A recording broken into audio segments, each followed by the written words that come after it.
Hello বন্ধুরা, নিতুলি রান্নাঘরে আপনাদের সবাইকে স্বাগত। আজ আমি ঘরোয়া পদ্ধতিতে চিকেন চাপের রেসিপি আপনাদের সাথে শেয়ার করব। তো চলুন দেখে নিই চিকেন চাপের রেসিপি কিভাবে বানাই। প্রথমে দিয়ে দেবো হলুদ গুঁড়ো, তারপরে কাশ্মীরি লঙ্কার গুঁড়ো আর সামান্য পরিমাণে লবণ দিয়ে ভালো করে ম্যারিনেট করে 10 মিনিটের জন্য রেখে দেবো। চাইলে আপনারা 8 ঘন্টাও রাখতে পারেন।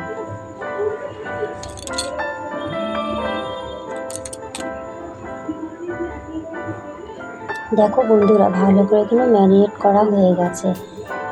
এরপরে একটি কড়াইতে সাদা তেল দিয়ে ভালো করে গরম করে নেব। তার মধ্যে চিকেনগুলিকে দিয়ে দেবো ফ্রাই হওয়ার জন্য।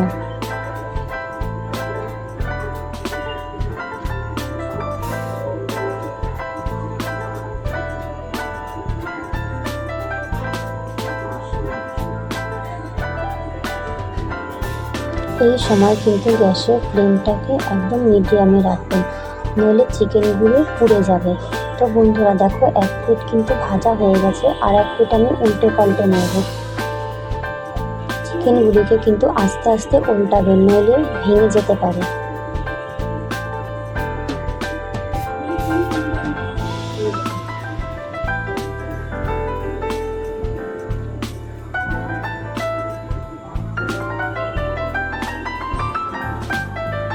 উল্টে পাল্টে ভেজে নিলাম। এরপরে একটি করে একটি পাত্রতে তুলে নেব চিকেনগুলিকে।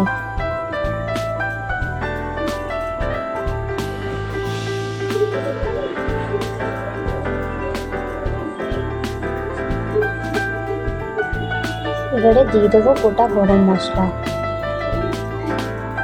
গোটা গরম মশলাটি ভাজা ভাজা হয়ে গেলে দিয়ে দেবো পেঁয়াজ বাটা।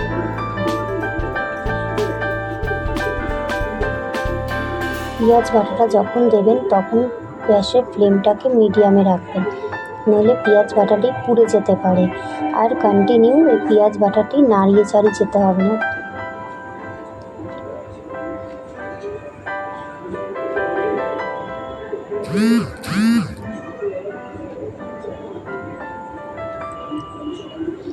যতক্ষণ পেঁয়াজটি ভাজা ভাজা হচ্ছে ততক্ষণ আমরা একটা পেস্ট তৈরি করে নিই। তো প্রথমে দিয়ে দেবো আদা বাটা, কাঁচা লঙ্কা বাটা আর সামান্য পরিমাণে রসুন দেবো। দিয়ে সামান্য জল দিয়ে ভালো করে মিক্স করে নেব। ততক্ষণে পেঁয়াজ বাটাটি ভালো করে লাল লাল হয়ে ফ্রাই হয়ে যাবে।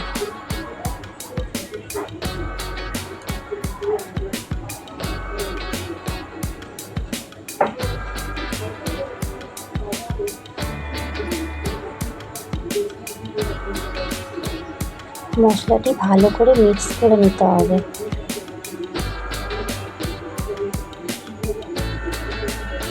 তো পেঁয়াজটি লাল লাল করে ফ্রাই হয়ে গেলে এই মশলাটি দিয়ে দেয়। মশলাটি দিয়ে ভালো করে কষাতে হবে। এই সময় কিন্তু গ্যাসের ফ্লেমটাকে একদমই লো করে দিতে হবে।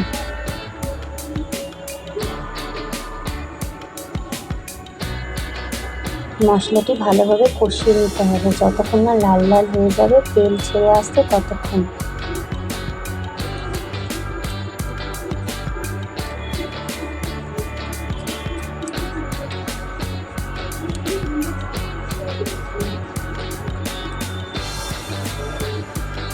দেখো বন্ধুরা, মশলাটি কিন্তু ভালোভাবে কষিয়ে নিয়েছি। উপর দিয়ে সামান্য তেলও ছেড়ে দিয়েছে। এরপরে দিয়ে দেবো লবণ। লবণ দিয়ে আবারও ভালো করে কষিয়ে নেব। তারপরে দিয়ে দেবো হলুদ গুঁড়ো।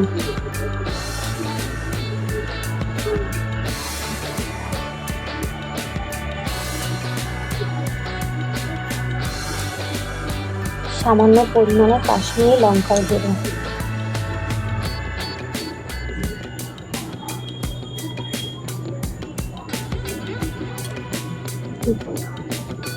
ভালো করে কষিয়ে নিচ্ছি যতক্ষণ না তেলটা ছেড়ে দিচ্ছে। দেখো বন্ধুরা, ভালোভাবে মশলাটি কষানো হয়ে গেছে। তো এরপরে এর মধ্যে আমি দিয়ে দিলাম চালমগজ, কাজু, পোস্ত, তিনটে একসাথে ভালো করে মিক্সিতে পেস্ট করে দিয়ে দিলাম। এই সময় কিন্তু গ্যাসের ফ্লেমটাকে একদমই লো করে দেবে, নইলে কিন্তু এটা পুড়ে যেতে পারে।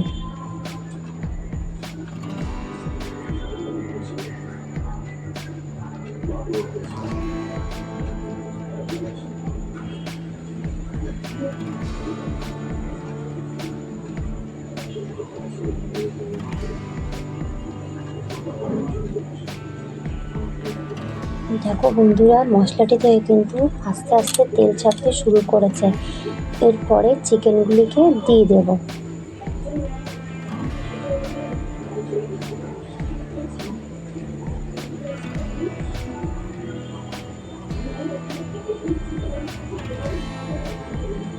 ভালো করে কষিয়ে নিতে হবে।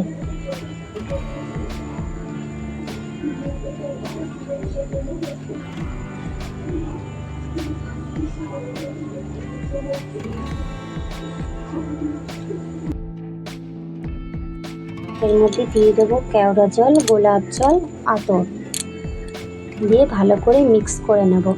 আপনারা আপনাদের পরিমাণ মতন দেবেন। আতর কিন্তু 1 ফোঁটা দেব।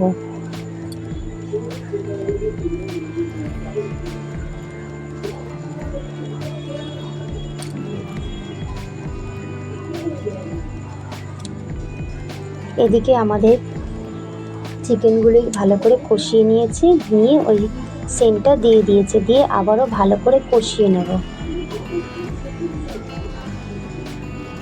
দেখো বন্ধুরা, ভালোভাবে কষানো হয়ে গেছে। এরপরে আমি দিয়ে দেবো পরিমাণ মতন জল। আপনারা কেমন কি গ্রেভি রাখবেন সেই বুঝে জলটা দেবেন।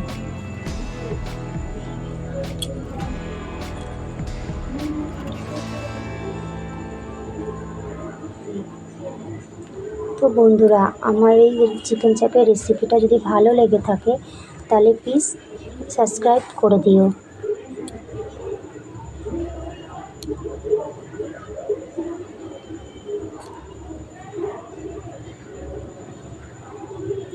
দেখো বন্ধুরা, চিকেন চাপের কালারটি কি সুন্দর এসেছে।